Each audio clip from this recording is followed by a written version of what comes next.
Assalamualaikum warahmatullahi wabarakatuh. Waalaikumsalam warahmatullahi wabarakatuh. Alhamdulillahi dzil jalali wal ikram alladzi hadana ilal imani wal islam wa aqrabana bi syari'ati nusukil haji ilal baitil haram. Asyhadu an la ilaha illallah al-malikul quddus salam wa asyhadu anna sayyidana Muhammadan abduhu wa rasuluh al-mab'utsu ila jami'il anam. Allahumma shalli wa sallim wa barik ala hadan nabiyil karim wa rasulil sanadil azim sayyidina Muhammad Sallallahu alaihi wasallam. wa ala alihi wa ashabihi kiram ila akhir ayyam. Amma ba'd. Ma'asyiral muslimin, segenap jamaah majlisul ilmi, jamaah pengajian rutin malam Senin ba'da maghrib Masjid Jami Al-Amin Kampung Cibeduk, rahimakumullah wa hadakumullah. Segala puji bagi Allah, salawat dan salam semoga tetap dilimpahkan selalu sampai hari kiamat tiba atas baginda yang mulia tercinta panutan alam junjungan kita panutan kita Nabi Agung Nabi Musa Muhammad Sallallahu Alaihi Wasallam beserta seluruh keluarga beliau, para sahabat beliau, dan seluruh pengikut beliau yang tetap cinta kepada beliau, yang istiqomah menjalankan segala perintah beliau dan mengamalkan sunnah-sunnah beliau. Semoga di hari kiamat nanti kita dan keluarga kita juga saudara-saudara kita semuanya mendapatkan syafaat ulama dari beliau. Amin ya Allah ya rabbal alamin. Ma'asyiral muslimin rahimakumullah wa hadakumullah. Malam ini alhamdulillah bersyukur kita kepada Allah telah sampai memasuki malam tanggal 5 di bulan Dzulhijjah atau di bulan Haji tahun 1443 Hijriah, yang berarti Idul Adha atau hari raya Kurban atau hari raya Haji 5 hari lagi akan tiba. Ma'asyiral muslimin rahimakumullah wa hadakumullah. Mari kita awali pengajian rutin kita pada malam ini sebagaimana biasa dengan pembacaan Ummul Kitab dan dengan pembacaan sholawat yang pahalanya dari kedua bacaan tersebut kita hadiahkan untuk seluruh ahli kubur jamaah yang hadir di dalam masjid ini, yaitu para sesepuh kita, orang tua kita, guru-guru kita, paman bibi kita, kakak adik kita, anak cucu kita yang telah mendahului kita. Pahalanya kita hadiahkan untuk mereka, dan semoga dengan barokah bacaan sholawat kita yang masih hidup, kita yang hadir pada malam ini di Malaysia ini, juga keluarga kita oleh Allah selalu diberikan kesehatan dengan kesehatan yang barokah, yaitu kesehatan yang selalu kita gunakan untuk beribadah, untuk beramal soleh, untuk berbuat baik, tilka niyatul Fatihah. A'udzu billahi minasyaitonir rajim. Bismillahirrahmanirrahim. Alhamdulillahi rabbil alamin. Arrahmanir rahim. Maliki yaumiddin.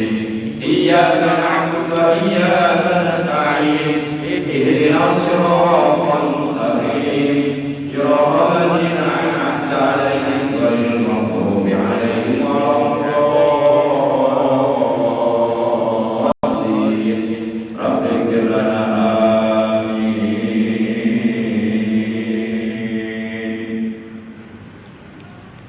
Ya Rabbi bil Mustafa balik maqasidana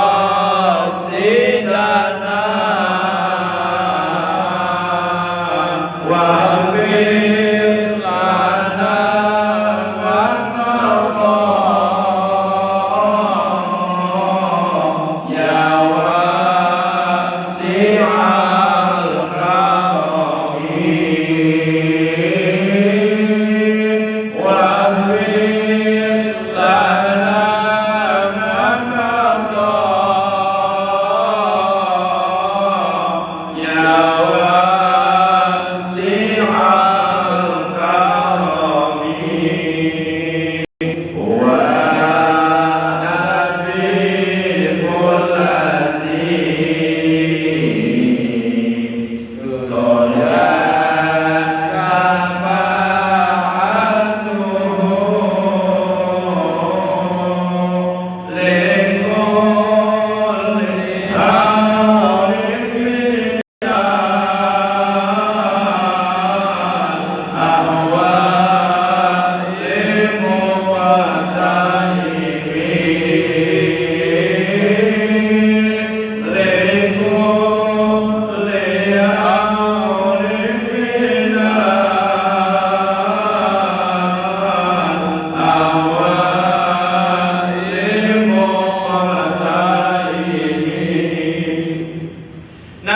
Nabiyuna qudwatun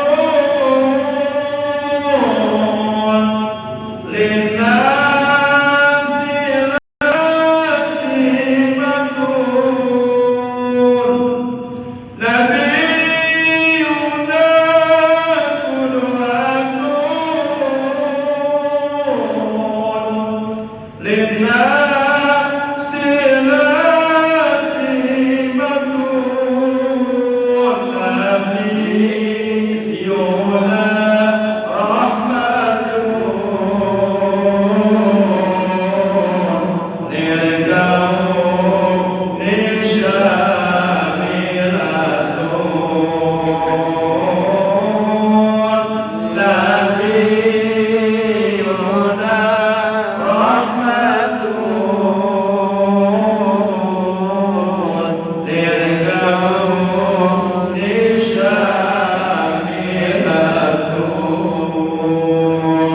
Ya Rabbi bil Mustafa balik maqasidana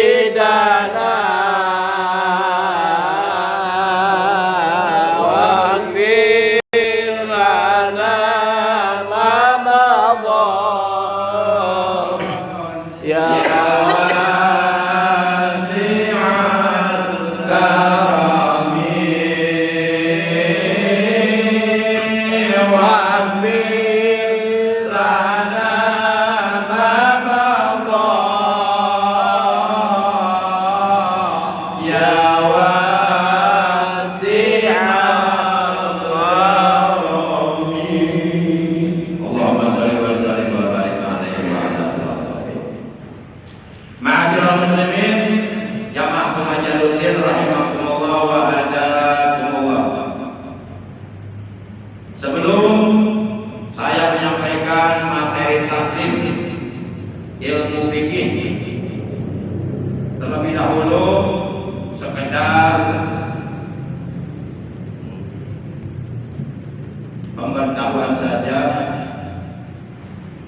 Oleh karena kurang lebih sekitar 5 hari lagi kita akan merayakan salah satu hari besar dari hari-hari besar Islam, yaitu Idul Adha, yang artinya hari raya Kurban, atau disebut juga ada yang mengatakan hari raya haji.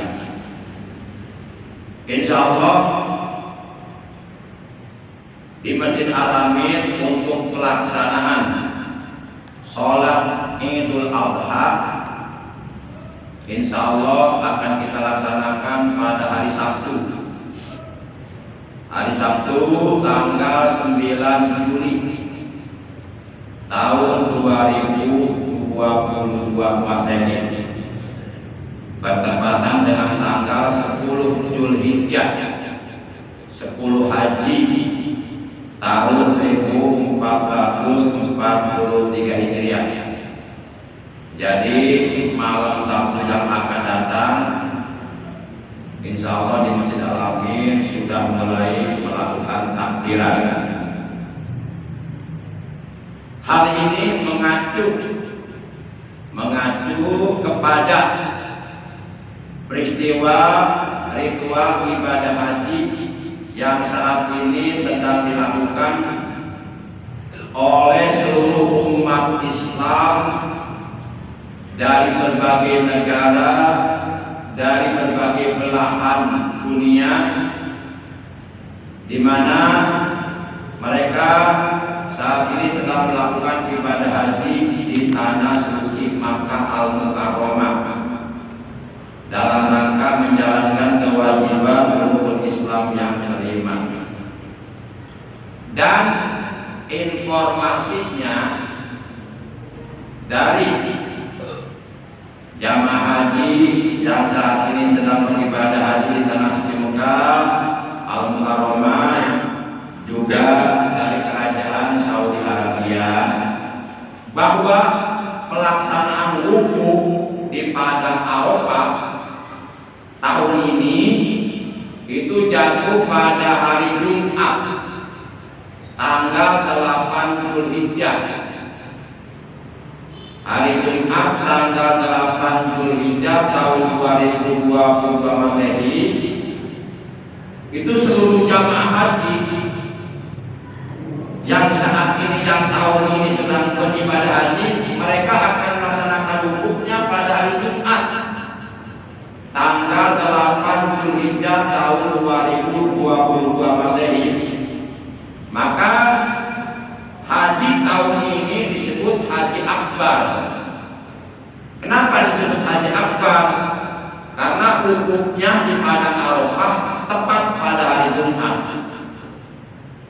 Nah, hari Sabtunya itu seluruh jamaah haji sudah meninggalkan Padang Arafah dan mereka menuju ke Muzdalifah. Lalu kemudian mereka menuju ke Mina. Itu hari Sabtunya tanggal 10 hajinya. Dan di Mina mereka ada yang melakukan penyembelihan hewan kurban bagi yang kurban di sana. Ada juga yang menyembelih dam, hewan dam, seekor kambing sebagai dam atau denda haji bagi jamaah haji yang meninggalkan salah satu dari wajibnya haji. Bagi kita yang ada di Indonesia, hari Kamis dan hari Jumat, hari Kamis itu tanggal 7 Juli itu disebut hari Tarwiyah, dan kita disunahkan melaksanakan puasa Tarwiyah pada tanggal 8 haji bertepatan dengan tanggal 7 Juli. Kemudian hari Jumatnya kita disunahkan melaksanakan puasa Arafah. Sementara jemaah haji di Padang Arafah sedang wukuf, kita di sini puasa Arafah. Itu hari Jumatnya, tanggal 8 Juli 2022 bertepatan dengan tanggal 9 Haji 1443 Hijriah. Hari Sabtunya itu sudah masuk Idul Adha. Kita melaksanakan sholat sunnah Idul Adha. Rasulullah SAW beliau bersabda ketika beliau ditanya oleh para sahabatnya tentang keutamaan, tentang fadilah, tentang keistimewaan, keuntungan bagi orang Islam yang berpuasa di hari Arafah. Diterangkan dalam hadis sahih riwayat Imam Muslim an Abi Qatadah radhiyallahu taala anhu qala su'ila Rasulullah sallallahu alaihi wasallam an shaumi yauma Arafah qala yukaffiru sanatal madiyah wal baqiyah. Dari Abu Qatadah radhiyallahu taala anhu, ia telah berkata Rasulullah sallallahu alaihi wasallam pernah ditanya oleh para sahabatnya an shaumi yauma Arafah, tentang fadilah keutamaan puasa di hari Arafah. Qala, beliau menjawab, beliau bersabda yukaffir sanatal madiyah wal baqiyah. Puasa di hari Arafah tanggal 9 Haji atau tahun ini bertepatan dengan tanggal berapa tadi? 8 ya? 8 Juli ya. Itu menjadi kafarah, menjadi pelebur dosa. Artinya dosa-dosa kita setahun yang telah berlalu, dan kalau umpama setahun yang akan datang kita melakukan perbuatan dosa dengan tidak sengaja, itu akan diampuni oleh Allah Subhanahu wa taala. Para jamaah yang dimuliakan oleh Allah Subhanahu wa taala. Jadi sekali lagi insyaallah pelaksanaan sholat Idul Adha di Masjid Al-Amin insyaallah dengan izin Allah, dengan ridho Allah akan dilaksanakan pada hari Sabtu tanggal 9 Juli tahun 2022 Masehi bertepatan dengan tanggal 10 Zulhijjah 10 Haji tahun 1443 Hijriah. Tadinya yang akan bertindak sebagai imam dan khatib tadinya akan saya jadwalkan Bapak Ustadz Jainal Mustafa, Pak Jainal. Berhubung beliau sekarang berada di tanah suci Mekah Mukarramah, sedang melakukan ibadah haji, jadi nggak bisa. Kemudian saya tawarkan ke Ustadz Tony, juga nggak mau. Alasannya saya sudah ngisi kemarin di Idul Fitri, yang ada kemungkinan saya nanti yang ngisi imam dan khatibnya. Sedangkan bilalnya yaitu saudara Suryana Malam, insya Allah. Para jamaah yang dimuliakan oleh Allah Subhanahu wa taala. Baik.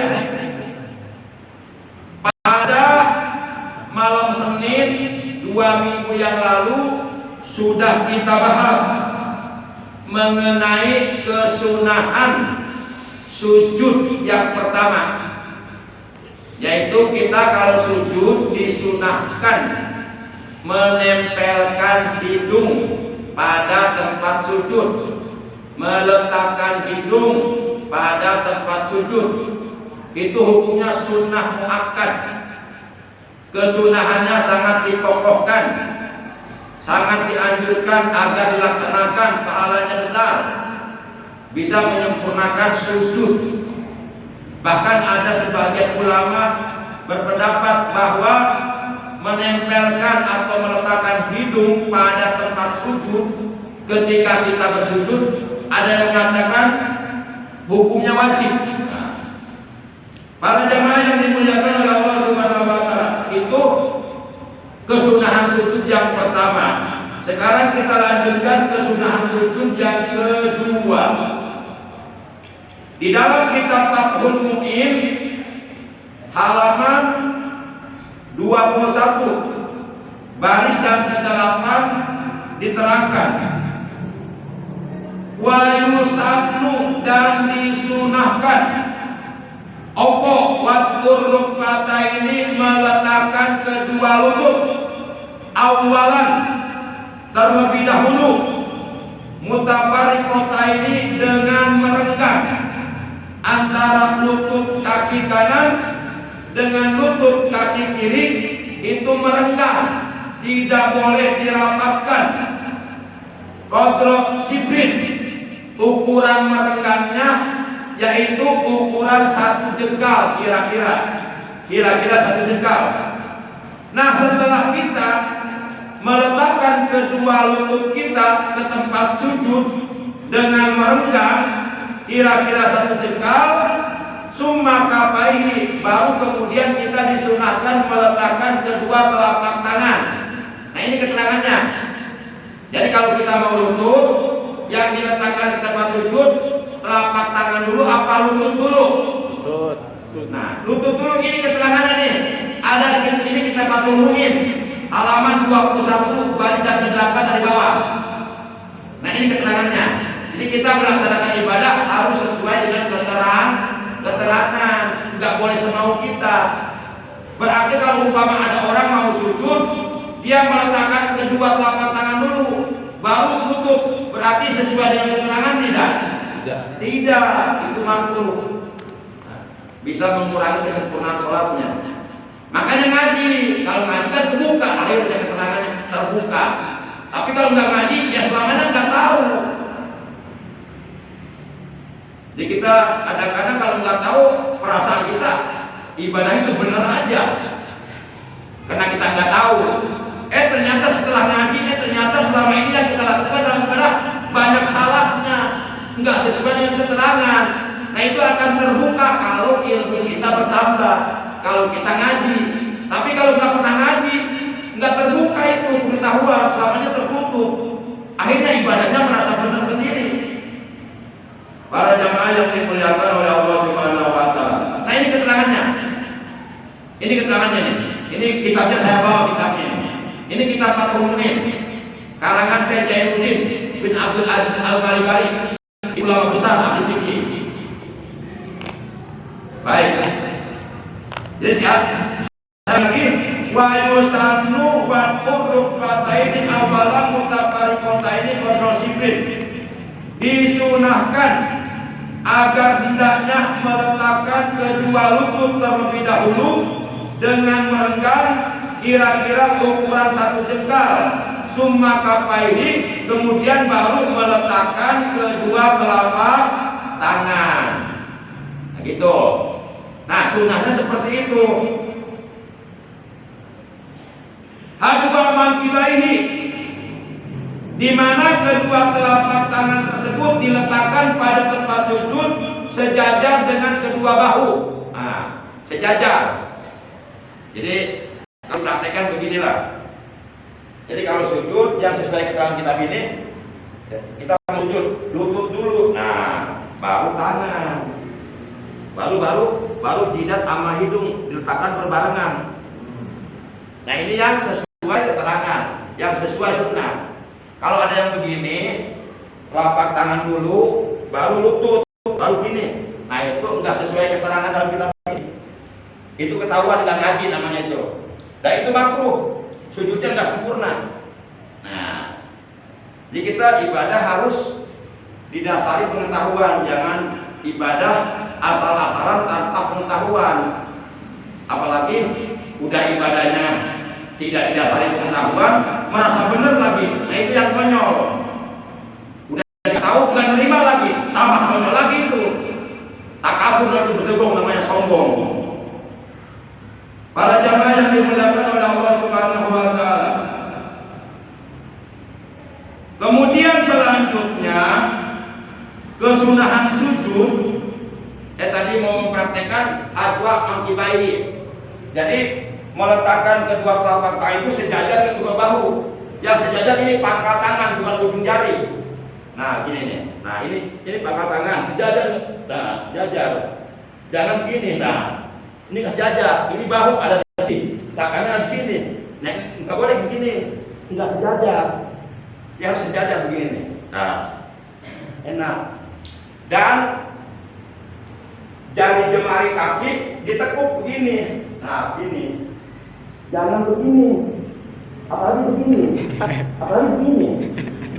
Itu kayak buya namanya. Nah, kalau ada yang sujud kakinya begini, nah itu ketahuan nggak ngaji itu, nggak ngaji, nggak benar sujudnya itu.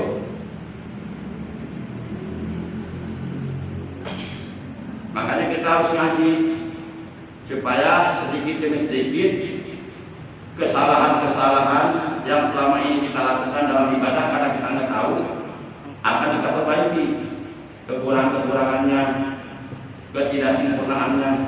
Karena kita tentu ingin melakukan ibadah sholat dengan sempurna. Kalau ibadah sholat yang kita lakukan sempurna, insya Allah diterima oleh Allah.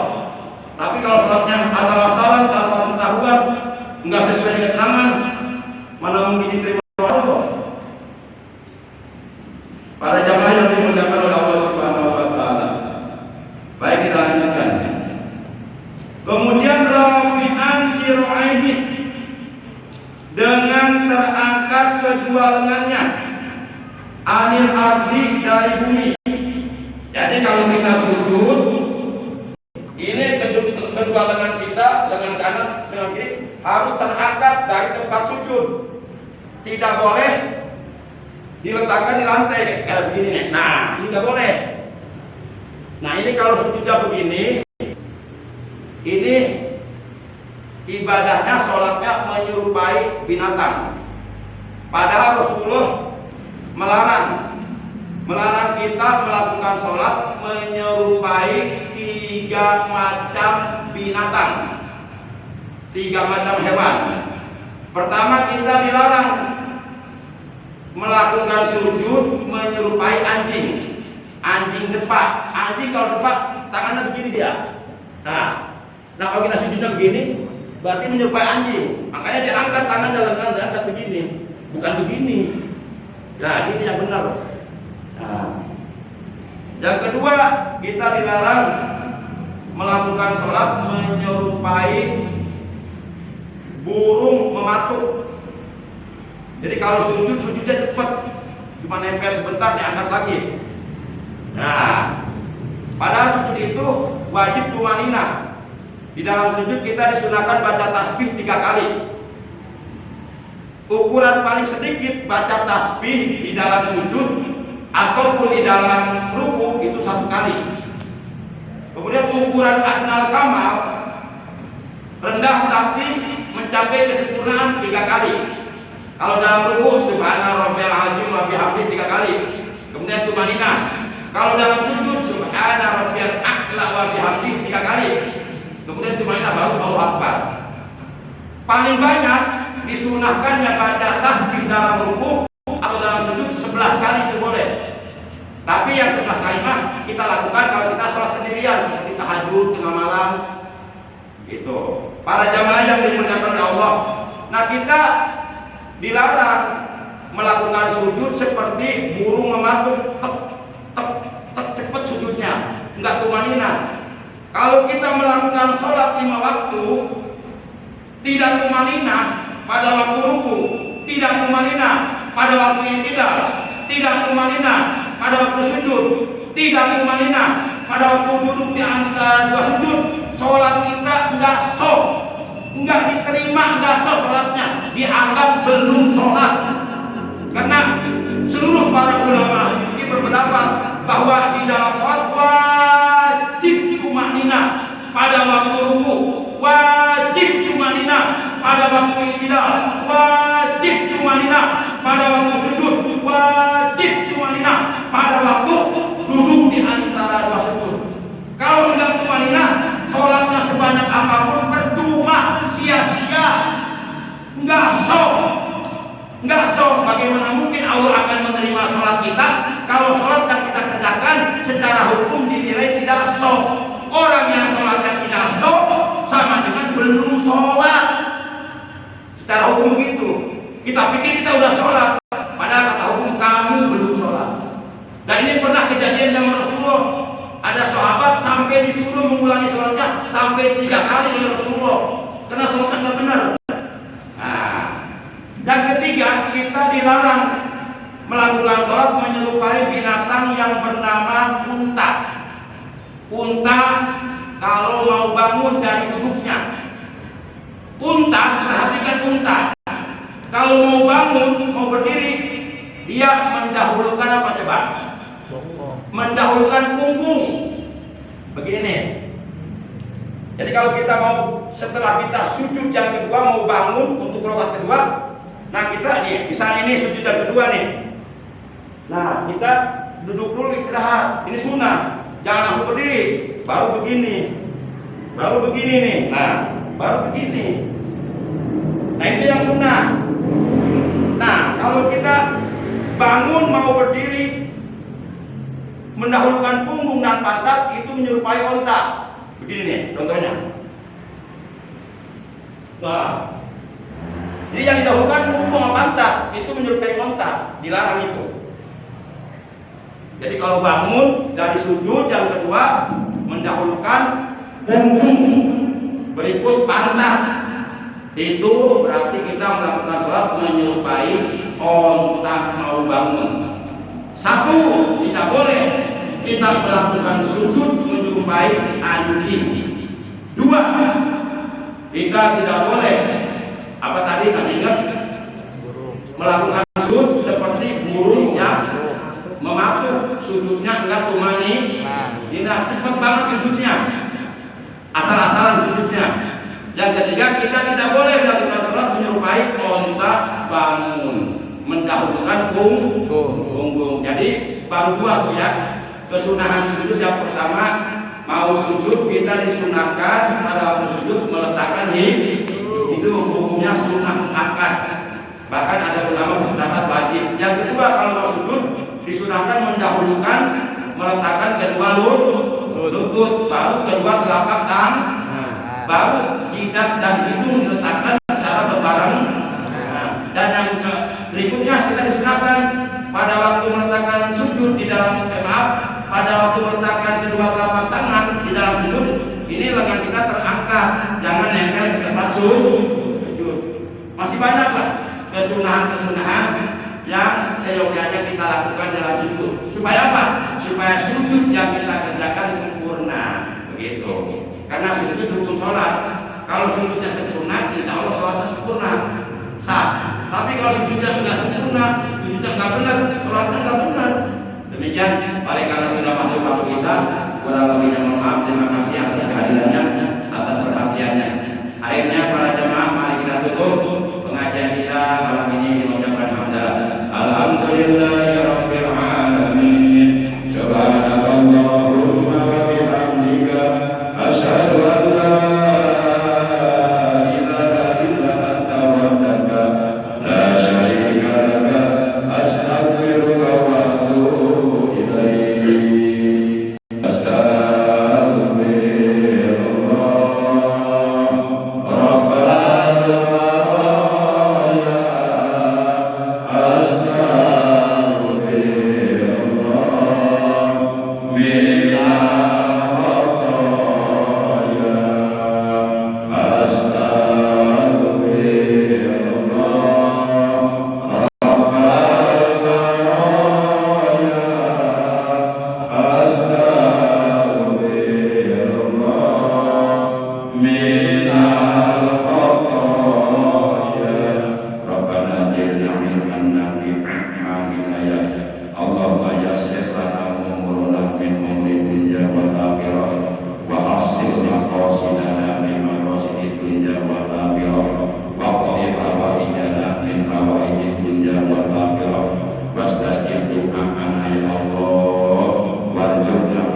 Wa fil akhirati hasanah wa qina adzaban